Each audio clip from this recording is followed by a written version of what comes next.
Uma vez mais, olá, bom dia. Nós estamos por aqui no Bom Dia Açores nesta quinta-feira, 29 de janeiro de 2015. Há pouco estivemos aqui com o chefe Roberto. Agora vamos falar com o Padre Vítor sobre outro tipo de alimento. Não é assim, Padre Vítor? Acho que é mais alimento para a alma. Olá, bom dia. Da alma, que é tão importante. Bom dia, tudo bem? Que é tão importante como o alimento do corpo. Nós muitas vezes descuramos essa dimensão da alma que nós somos. E gosto muito daquela frase: nós somos seres espirituais, temporariamente encarnados. Portanto, a nossa essência é espiritual, é da alma. O que seremos eternamente será na nossa alma, não no nosso corpo. O corpo é um invólucro passageiro. Temos que cuidar dele, e muito bem, porque é aí que transparece a beleza de Deus em nós, mas não podemos descurar também essa outra dimensão, que é a dimensão da alma, do espírito. E nós, os ocidentais, pecamos um bocadinho nesse sentido. Cuidamos muito mais. A gente acha, por exemplo, que qualidade de vida é ter uma excelente casa, com todas as condições possíveis e imaginárias, um melhor emprego possível, um melhor carro. Achamos que isso é qualidade de vida, como se fosse só isso. Isso é importante para a qualidade de vida, mas há muita gente que tem qualidade de vida e não tem nada disso, mas considera-se com qualidade de vida. No Oriente, há pessoas no Oriente que não concordam connosco e levantam o dedo quando a gente diz qualidade de vida tem a Europa, qualidade de vida tem a América. Não. Nós podemos não ter casas de banho, podemos ter casas de palheiros e tudo, mas temos qualidade de vida interior, que nos faz muito mais fortes perante as catástrofes do que vocês que vivem apenas para o exterior. E, portanto, essa parte interior é tão importante como a outra. E muitas vezes conseguem ser mais felizes do que nós. Eu às vezes vejo na televisão aqueles documentários daquelas pessoas que vivem, não são aqueles que passam fome, esses não são, isso é uma infelizmente, que temos que resolver. Mas existem algumas aldeias ali remotas que é, como disse, aquelas casinhas de palha, em que eles cultivam, vão à caça, estão ali tão bonitinhos. Tem um sentido comunitário tão bonito. E são felizes. Eles não têm eletricidade, eles não têm água canalizada, mas eles são felizes. A qualidade de vida não se pode impor. Os critérios da qualidade de vida são os critérios ocidentais. Não, desculpa, não é. Há a qualidade de vida da alma espiritual, que é muito mais importante muitas vezes do que ter todos os bens do mundo. Isso nós ocidentais muitas vezes descuramos. Estamos a ler Marcos. Vamos ler o Evangelho deste próximo fim de semana, que é o 4º domingo do tempo comum. Tal como tenho dito, os Evangelhos neste ano são muito pequeninos, porque Marcos é um Evangelho muito pequenino. Então, para dividir um pedacinho por todo o ano, que são 34 domingos do tempo comum, cada semana temos uma mensagem pequenina, mas não deixa de ser uma mensagem importante. O texto desta semana diz-nos assim: Jesus chegou a Cafarnaum, quando no sábado seguinte entrou na sinagoga e começou a ensinar, todos se maravilhavam com a sua doutrina, porque os ensinava com autoridade e não como os escribas. Encontrava-se na sinagoga um homem com um espírito impuro, que começou a gritar: que tens tu a ver conosco, Jesus de Nazaré? Vieste para nos perder? Sei quem tu és, o Santo de Deus. Jesus repreendeu, dizendo: cala-te e sai desse homem. O espírito impuro, agitando-o violentamente, soltou um forte grito e saiu dele. Ficaram todos tão admirados que perguntavam uns aos outros: que vem a ser isto?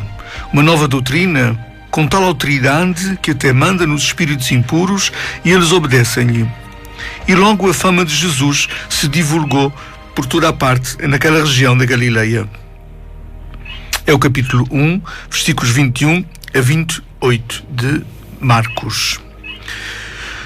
Nós sabemos que a preocupação que o evangelista Marcos tem é afirmar, ele próprio, portanto, considera-se um crente, afirmar que Jesus é o Messias e que ele é o Filho de Deus. Ele faz isso logo de início no seu Evangelho, dizendo que aquilo que vai escrever e a pessoa de quem vai falar é o Messias, é o Filho de Deus. Faz isso mais ou menos a meio do Evangelho, no capítulo 8, quando Pedro também diz: tu és o Messias, o Filho de Deus que havia de vir ao mundo. E faz isso no fim do seu Evangelho, quando na cruz o centurião romano olha para Jesus e diz: verdadeiramente este homem era o Filho de Deus. Então todo o Evangelho está inquinado, vamos dizer assim, por esta mensagem principal que Marcos nos quer transmitir, de que Jesus é o Filho de Deus. Daí que hoje se fala de autoridade, da autoridade de Jesus, que era diferente da autoridade dos escribas e dos fariseus. Aliás, há um outro texto de um dos evangelhos em que Jesus diz que os escribas e os fariseus, que no fundo são um grupo que se considerava os melhores dentre os judeus, é uma casta superior do judaísmo, mas Jesus diz deles que eles muitas vezes põem fardos pesadíssimos nas costas das pessoas para levarem, mas eles nem com um dedo os carregam. E, portanto, daí a falta de autoridade que eles tinham. Por isso é que as pessoas se admiravam, porque Jesus falava com autoridade e não como os escribas e os fariseus. Que autoridade é esta que fala o Evangelho? É a autoridade da vida. Autoridade da vida, ou seja, aquilo que Jesus apregoava, aquilo que ele anunciava, era ele próprio, era a sua vida. Ele não estava falando de cor, não eram sermões que ele estava dando aos outros, era a sua própria vida. Ele era mesmo assim, ele fazia isto, ele vivia esta forma. Então, até no Evangelho de Marcos pode-se confundir Jesus com o próprio Evangelho. Ele é o Evangelho. Ele é o próprio Evangelho em ação. Ele é a própria palavra em ação. Ele é a própria boa notícia em ação. Por daí que esta gente ficava impressionada com Jesus, e daí também que Jesus, se bem que a determinada altura teve imensos inimigos, ele teve imensos discípulos, imensa gente que andou ali com Jesus, porque fascinava a forma como Jesus falava, mas principalmente a forma como ele vivia. Esta que é a autoridade de que fala Jesus. E isto para nós é uma primeira lição de vida. Será que se pode dizer isso dos cristãos hoje em dia? No princípio do cristianismo, depois da morte de Jesus, ali os Atos dos Apóstolos falam-nos dos cristãos, e as pessoas diziam, as pessoas que não eram cristãs olhavam para os cristãos e diziam: vede como eles se amam. Vede como eles se amam. Era portanto, aquilo que se dizia dos cristãos, o conhecimento que se tinha dos cristãos é que eles amavam-se muito. E amar-se não é andar sempre aos beijos e aos abraços. Amar-se, neste caso, era que eles estavam muito atentos ao outro. Muito atentos ao outro. Amar é cuidar. Amar é cuidar também. Nós estamos a celebrar as amigas hoje, estas quatro quintas-feiras, no fundo vem-nos salientar a importância dos afetos e dos sentimentos, porque amar é cuidar a pessoa. E os cristãos no início cuidavam-se uns dos outros, cuidavam uns dos outros. E, portanto, eram conhecidos como aqueles que se destacavam no amor. Das coisas piores que se pode dizer dos cristãos hoje é que somos iguais aos outros, que fazemos como os outros, que levamos pessoas a tribunal por causa de um pedaço de terra, de partilhas, brigamos em famílias por causa de partilhas, deixamos de falar com os vizinhos por causa de um problema no quintal ou por causa de um problema na rua. O pior que se pode dizer de nós é que somos incompetentes nos nossos trabalhos, que não somos pontuais, que somos desleixados, que não nos empenhamos. O pior que se pode dizer de nós, de facto, é que somos piores que os outros, até ou iguais aos outros. A autoridade para os cristãos vem do facto de a gente se querer assumir como cristãos. Quando perguntam a nossa religião, dizemos: sou cristão católico, mas não pode ser só isso. A minha vida tem que mostrar a excelência da minha religião. A minha vida tem que trazer ao de cima o melhor que a minha religião me desafia a viver. A minha religião, que é o Evangelho, que é Jesus Cristo. E isso muitas vezes hoje as pessoas criticam. Muitas vezes ouve-se pessoas dizer: eu não vou à missa porque os que vão lá são piores que eu. É importante a gente perceber que eu só faço missas ainda porque preciso. Porque eu não sou santo, porque eu não sou perfeito, que eu preciso de fazer. Eu estou fazendo caminhada, eu estou em caminho. Eu tenho falhas como ser humano. Eu sou um ser humano, para além de ser padre e cristão, eu sou um ser humano e tenho falhas. Ai de mim se não fosse a missa. Eu seria muito pior do que sou. A missa é para me ajudar ainda a ser melhor. Eu celebro a missa todos os dias, às vezes mais quando tenho funerais, porque preciso, porque a missa desafia-me sempre ao melhor de mim mesmo, a fazer melhor, a ser melhor. Portanto, os que vão à missa não são os santos, são os pecadores que precisam de ser melhores. Portanto, essa coisa de dizer eu não vou porque os que vão lá são piores que eu, não é critério, é uma desculpa estúpida, porque os que vão lá são pecadores, por isso é que vão, porque ainda precisam de comungar Jesus, precisam de ouvir a sua palavra. Agora, eu não posso depois ter um desfazamento entre aquilo que celebrei na Eucaristia. Se a Eucaristia me convida a ser uma pessoa de paz, eu sou uma pessoa de guerra. Se a Eucaristia me convida a perdoar e eu não consigo perdoar. Se a Eucaristia me convida a partilhar e eu não partilho, percebes? Eu não faço a Eucaristia é comunhão toda ela e eu não faço comunhão com os outros. Eu sou egoísta, eu só olho para o meu umbigo, eu só olho para mim mesmo. Portanto, a Eucaristia tem que me ajudar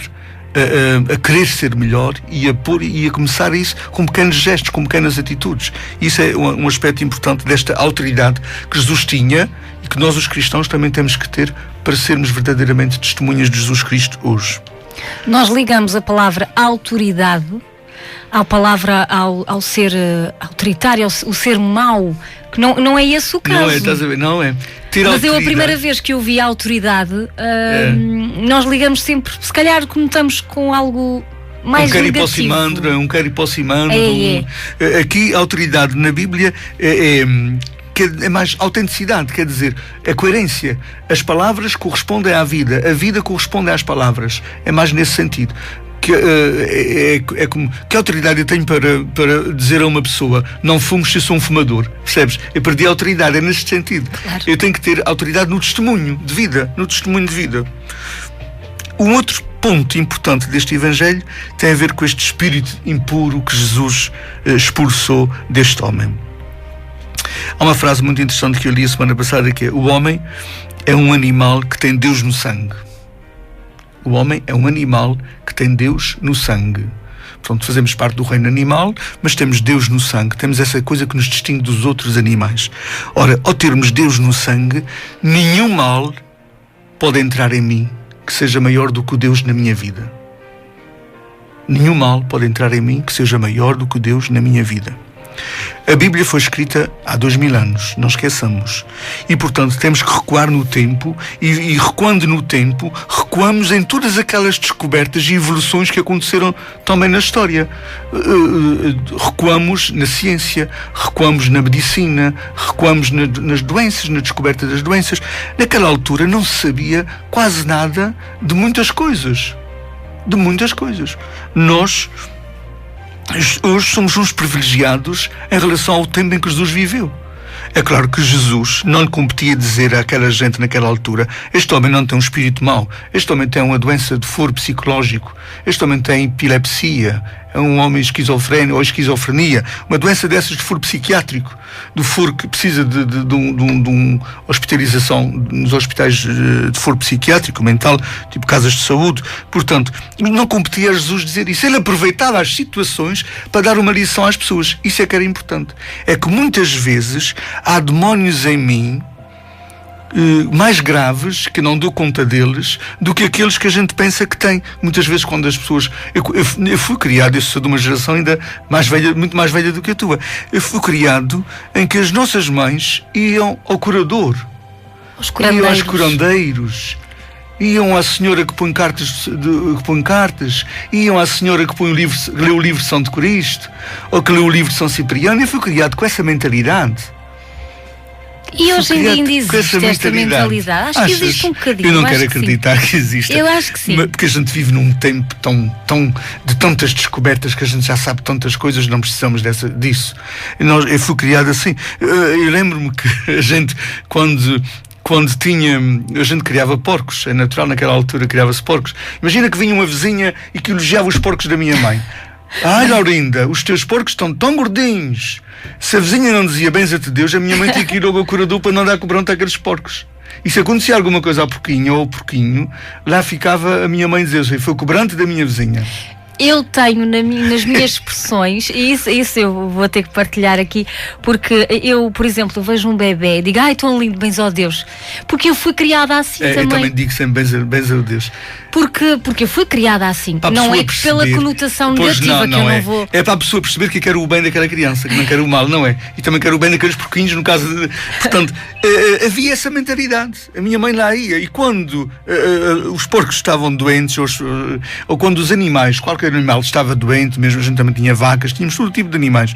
E o que é que para já, a gente ia lá à curadora, a curadora sabia das vidas, sabia mais ou menos das vidas, e ela já sabia o que é que a minha mãe ia lá fazer, e a mãe dizia, olha, vizinha, deu cobrante a tua porca, faz isto ou aquilo ou aquele outro. E só essa sugestão psicológica que a senhora curadora dava, curandeira dava, já era o princípio da cura da nossa porca, do nosso porco, porque tinha que se dar alguma medicação ali também, tinha que se dar alguma coisa. Naquela altura não havia medicação, era os produtos que aquela gente dava. Portanto, eu fui criado assim.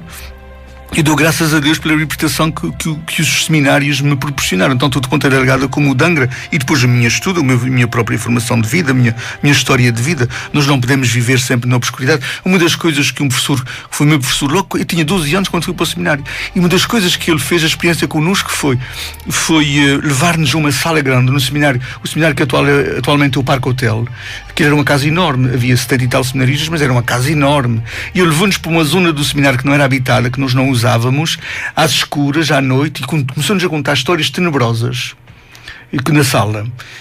E depois começamos logo a ficar com medo, porque as histórias sugestionavam, que a gente estava vendo disto, estava vendo aquilo, e depois ele acendeu a luz, ligou o interruptor, e estávamos lá todos cheios de medo. E ele disse assim, vocês estão vendo alguma coisa nesta sala, além de vocês? Não há nada. Estão a ver como a escuridão, a ignorância, muitas vezes provoca visões, provoca medos, faz-nos ver coisas. A escuridão faz-nos ver coisas que não existem.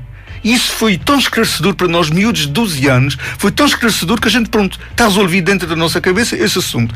Tudo aquilo que nos disserem, que seja para além do furo da ciência, a dimensão da fé está sempre garantida, e essa parte, a fé também tem que ser sempre esclarecedora e tem que ser sempre esclarecendo. Não se pode ficar na fé de infância. Mas tudo o que nos disserem que implique com a ciência, com a técnica, a gente tem que logo comprovar, e não é ficar assim, ficar com medo só porque alguém nos disse aquilo. Não, a gente tem que ir saber. Portanto, Jesus naquela altura, o que é que fez a este homem? O que é que tinha este homem? Este homem tinha uma doença de furo psíquico, que naquela altura não era conhecida. Eu vi imensas vezes na Casa de Saúde da Fajão de Baixo, eu que estive lá como capelão, colaborando na Casa de Saúde, porque a casa fica na paróquia da Fajão de Baixo, e gente a ter ataques deste estilo. Gente com epilepsia, esquizofrénicos, tinha ataques que eles espumavam, eles gritavam. Não era demónio nenhum que tinha dentro deste homem a gritar. Ele próprio é que estava. Eram ataques que lhes dava de epilepsia. Mas que naquela altura não era conhecidos. Pensavam que o homem estava possesso do demónio. Jesus aproveitava então para dizer às pessoas uma outra coisa, que é: de facto, quando a gente faz escolhas erradas, deixamos-nos dominar pelo mal que existe dentro de nós. Quando fazemos escolhas erradas. E isso era a lição que Jesus queria que aquela gente tirasse, independentemente de lhes dizer, ou não tinha que dizer, olha, no ano 2000 isso vai ser tudo descoberto, não tinha que dizer isso àquela gente, tinha que aproveitar, já que viveu naquela altura, não tinha que queimar etapas a dizer como é que vai ser o futuro, tinha que aproveitar a dar uma lição às pessoas, a dizer que Ele próprio nos pode libertar de todos os nossos medos, de todos os nossos males. Basta que a gente faça as escolhas mais acertadas, em vez de fazer as escolhas erradas. Porquê? Porque nós temos Deus no sangue. Não há nenhum mal que não possa entrar em mim. Não há nenhum mal que possa entrar em mim. Uma vez, em Ponta Delgada, por acaso eu fui benzer uma casa de amigos, e depois teve jantar, e tinha muitos amigos convidados para a bênção dessa casa, uma família abastada. Lá estava um senhor que tinha vindo para Ponta Delgada fazer essas curandices, essas coisas. E no meio da conversa, com mais um copo de vinho, mais isto, mais aquilo, sabes o que é que ele disse? Ele desabafou, ele disse assim: eu não pensava que em Ponta Delgada houvesse tanta gente ignorante. Eu tenho tantos clientes, eu não esperava isso. Estás a ver? Eu tenho tantos clientes. As pessoas vão e por trás, depois aquela gente ri-se deles. Porque, coitados, estão nessa fase, é o que eles dizem, estão nessa fase ainda. Também se calhar aproveitam-se já viste, das aflições. Foi no meio do vinho e tudo, ele disse isso. E ele não explorava as pessoas. E ele mandava-as para o médico quando era preciso ir para o médico. Portanto, era uma pessoa que tinha. Mas desabafou desta forma, estás a ver? Disse isso. Quer dizer, não se espera numa terra católica que haja assim tantos curadores, tanta gente de cartomante, tanta gente que acredita nos horóscopos, tanta gente. Não pode ser. Nós somos cristãos, temos Deus, pronto, está garantido, não tem mal nenhum que entre em mim. Deus está garantido. Eu respeito as pessoas que acreditam e... Mas as pessoas têm que reconhecer que isso é uma certa ignorância, que a gente deve evoluir também nesse aspecto. Deve-se evoluir. Eu tenho uma doença, vou ao médico. Eu tenho uma doença da alma, vou ao médico da alma, que é Deus, ou através do padre, se acredito na confissão, vou ao médico da alma. Está resolvido. Não há possessões, não há maus olhados, não há. Essas coisas não fazem mal a mim. Só fazem mal se eu quiser que faça mal. Nós somos sugestionáveis. Há um livro de Joseph Murphy que eu li, O Poder do Subconsciente, que mostra como muitas pessoas são sugestionáveis. E havia uma pessoa que era um cismado de primeira, conta lá umas imensas histórias. A história é do Sri Lanka. Ele conta imensas histórias. Esse livro é muito bom, O Poder do Subconsciente, de Joseph Murphy. E ele então conta que havia um homem que era um autêntico cismado. E as pessoas gozavam muito com ele, brincavam muito com ele, porque ele era cismado, acreditava em tudo que lhe diziam. Houve uma pessoa que encontrou, disse: olha, esta noite eu tive uma visão. Tu vais morrer tal dia, tal hora. Mas disse isso para brincar com ele. E não é que o homem morreu tal dia e tal hora. O autor contou, disse: ele morreu no dia e na hora. Como é que isso foi possível? É porque o homem ficou de tal maneira com aquilo na sua cabeça que a sua psique teve uma força tão grande no seu corpo que matou o corpo de facto naquele dia e naquela hora. Chama-se o poder da sugestão. Há pessoas que têm poder de sugestão sobre outras e há pessoas que são muito sugestionáveis, que deixam-se conduzir pelas outras, percebes? Tu vais a um curador e ele diz assim: olha, tem uma pessoa que tem muito mau olhar sobre ti. Tu sais de lá convencida disso. Se deixares sugestionar. Se tu fores uma pessoa que não te deixa sugestionar, sais lá na maior. Não te importas com isso, porque sabes que nenhum mal entra em ti. O homem, não esqueçamos dessa frase, o homem é um animal que tem Deus no sangue. Se eu tenho Deus no sangue, não há mal nenhum que entre dentro de mim. Está resolvido esse aspecto. Eu ponho isso na minha cabeça, pus isso aos 12 anos, quando o meu professor nos fez essa experiência naquela sala escura, pus isso na minha cabeça aos 12 anos e está resolvido dentro de mim. Não há mal nenhum que me tome posse de mim. O demónio não existe como pessoa. A gente às vezes ainda pensa que Deus é uma pessoa e o demónio é outra pessoa. O demónio não existe como pessoa. O demónio existe no mal que existe dentro de mim e que às vezes põe esse mal em ação. O que é mal? É a minha dimensão de mal. Às vezes nós estamos diante de uma encruzilhada, divididos entre eu faço isto ou faço aquilo. Uma pessoa ofendeu-nos, eu vingo-me ou perdoo. Esta encruzilhada é o demónio, é o diabo, é a vontade, a minha vontade está dividida. E se escolher vingar-me, eu fui o demónio, eu fui um demóniozito, um diabozito. Se eu escolher perdoar, eu fui divino, eu fui aquilo que eu sou realmente. Isso é um bocadinho como as energias negativas e positivas. Hoje essa linguagem tem uma certa lógica, mas ela vem da espiritualidade. Essa linguagem vem da espiritualidade. Se eu acreditar em coisas boas, se eu tiver um coração puro, se eu não acreditar naquelas coisas, eu vou estar bem. Na maior, vais estar sempre na maior. Se eu acreditar, são as tais energias negativas. E vais atraí-las, as energias. O mundo é redondo, o mundo é uma bola, o planeta é uma bola. Portanto, se fores uma pessoa de energias negativas, as tuas energias negativas vão se acumular com outras energias negativas que existem no mundo e depois voltam para ti, porque o mundo anda e volta para ti com muito mais carga. E tu nunca mais te consegues desenvencilhar dessas energias negativas. Se fores uma pessoa positiva, venha o que vier, tens sempre uma positividade dentro de ti e vês sempre uma perspectiva positiva naquela cena, naquela situação que te aconteceu. E isso é tão importante. Jesus quis libertar as pessoas, primeiro na cabeça e depois no coração. A dizer que os demónios existem quando eu faço escolhas erradas. Agora, o demónio não é um ser como Deus é um ser. Deus é pessoa, mas o demónio não é. O demónio existe quando os homens fazem escolhas erradas, quando as mulheres fazem escolhas erradas, quando nós fazemos escolhas erradas, quando nós sabemos que temos dois caminhos, o caminho do bem e o caminho do mal, e fazemos questão de escolher o mal. Fazemos questão. Mas eu vou-me vingar. Isto não vai ficar assim. Eu estou a ceder, eu estou a ser dominado pelo mal que existe em mim. O que é que se chama isso? Uma possessão. Mas eu não estou processo precisando de ser curado. Não, eu posso curar isso com a minha liberdade de escolha. Quando eu faço outras escolhas, já resolvi, já curei dentro de mim. Eu disse, eu não quero esse caminho da vingança, porque isso vai trazer mais vingança e depois nunca mais acaba. É um ciclo que não acaba. Eu quero escolher outro caminho, o caminho do perdão, e está resolvido, fica resolvido. Portanto, a minha liberdade de escolher o bem ou de escolher o mal é que faz com que eu possa ser possuído ou não pelo demónio, pelo mal que existe dentro de nós, porque nós somos livres. A liberdade faz-nos ser assim. Portanto, neste domingo, estas linguagens, esta realidade tem que nos mexer connosco. Temos que nos perguntar realmente se acreditamos verdadeiramente no Deus que nos habita e se isso é a força maior da nossa vida. Se eu acredito que sou um ser divino, pronto, está resolvido. Na nossa cabeça tem que ficar resolvido. Não há medos de nada. Tenho medo da morte ainda, mas é uma questão humana e uma questão do meu corpo desaparecer, ainda não lido bem com isso. Mas esses medos de quebrantos, esses medos de possessões, esses medos de bruxarias, essas coisas, a gente não podia estar à meia-noite numa encruzilhada de 4 canadas. Também apanhaste essa? Não se podia estar por causa das feiticeiras? Pois era, das bruxas. Pois era. É. Não se podia estar à meia-noite numa encruzilhada, não se podia passar por uma encruzilhada. E aquelas questões das terças-feiras, das sextas-feiras 13, dos gatos pretos, do passar por baixo de escadas. Debaixo da escada, Opa, eu já passei por debaixo de tantas. Então, mas faço questão de passar. Eu faço questão de passar até. Para não dizer que sou supersticioso, eu faço questão de passar. Porque a gente... Se nós isola, o bater 3 vezes na madeira. Tem que se arranjar madeira logo. Essas superstições depois dominam-nos todas. E inconscientemente nós não vão-nos dominando. A gente tem que se libertar delas fazendo o contrário. Fazendo precisamente o contrário. Tendo a força para fazer o contrário. Muito bem. Agora vamos então à agenda. Vamos à agenda desta semana. Hoje é quinta-feira, ainda temos missa na Matriz às 18h30. Amanhã haverá em Santo Espírito uma missa, a última sexta-feira do mês, a missa em Santo Espírito é em Santo António, com os idosos, aberta a todas as pessoas que queiram ir, às 15h30.